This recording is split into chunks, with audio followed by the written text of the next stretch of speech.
কয়েক সেকেন্ডে ঝড়ে লন্ডভন্ড হুগলি তারকেশ্বরের সন্তোষপুর এলাকা। রাস্তার ওপর উল্টে পড়েছে গাছ।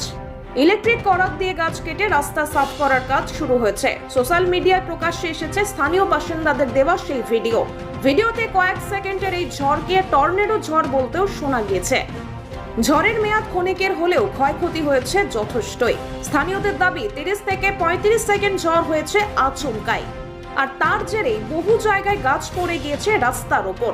নির্দিষ্ট অংশেই রয়েছে এই ঝড়, তার প্রভাবে উড়ে গিয়েছে বাড়ির চালও।